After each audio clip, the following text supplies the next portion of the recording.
What's going on, guys? It's Karl here, back with an episode and my full review of the new iPad Pro. I've been lucky enough to use this guy since launch day and it has really been such a pleasure, but there are of course flip sides to the story. So maybe first we'll start with the model that I ended up choosing, and that also hasn't changed since launch. I've got both here, the 12.9 and the 11 inch. I personally prefer the 12.9 inch. I feel this guy is a tad bit small. I do wish though there was a bit of a Goldilocks zone, maybe a 12 inch, somewhere in the middle, but if you are eyeing between the two, I would say go big or go home. Stick with a 12.9 incher. The extra screen real estate is a pleasure to use. That out of the way, let's get to the design, and I would say this is the best design update coming to an iPad. It is truly what you think an iPad should be. It is all display. We've trimmed down the bezels, got rid of the home button, increased that screen to body ratio,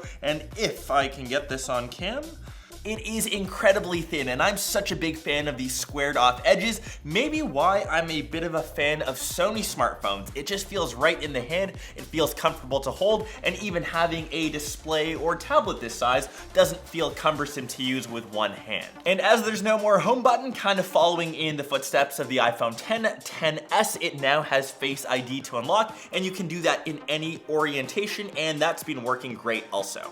And once you've started using this guy, you really notice how incredibly quick, almost stupid quick, how fast this iPad Pro is. The A12X Bionic chip crunches through everything. It's a powerhouse and perhaps almost too powerful for an iPad, if that's possible. No matter how powerful iPads get from this point forward, we are still limited by iOS, we are still limited by launching apps, and it's just not as versatile, of course, as a dedicated operating system. And that's truly sad for such a beautiful and capable device. I would pay more money to run Mac OS. I get they're built on different architectures. It wouldn't work, but we can all have our wishes one day, I think.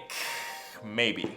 So with those limitations in mind, really consider how much this iPad Pro costs and which size you're gonna get. I of course have the largest, the 1 terabyte, that will run you $1,700, $2,000 up here in Canada, which is a lot of money for an iPad Pro. Base model 12.9 inch starts at $1,000. I rather get that and say a Mac Mini, a MacBook Air, maybe a refurbished MacBook Pro, because just not having Mac OS, it's just sadly not as good as those dedicated devices which you and I have got so accustomed to and am so much better and quicker at using.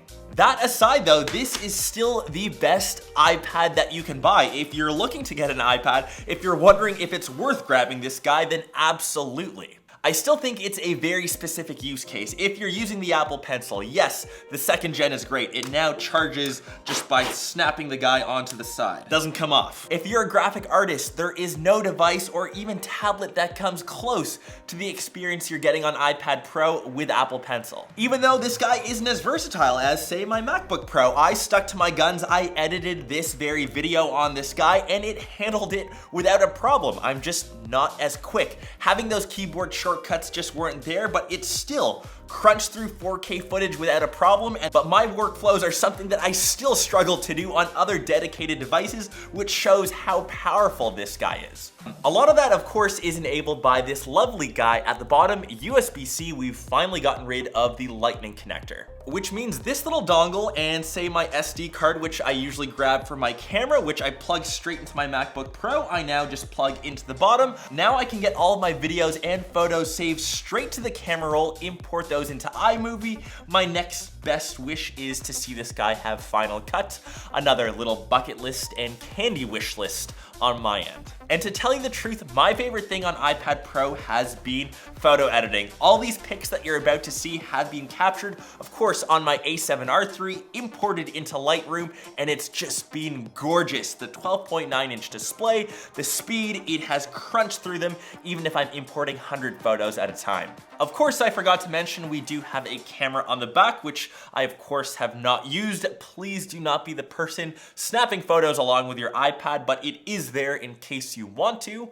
But yeah, the iPad Pro experience on my end has been awesome, but once again, it is still an iPad. Even though it might be, it is such a powerful device and I am loving it more and more. Would just love to see Mac OS. I know that will never come to an iPad, but just remember my workflows are of course different than most people out there. I do a ton of video editing, which is my bread and butter. So maybe the iPad Pro might be right for you. It's definitely a powerhouse. I think I've said that about a million times this video. Hope you guys though enjoyed this review and really will be answering a lot of your questions down below if you still have any. We'll catch the rest of you in one of my next ones or in one of my vlogs.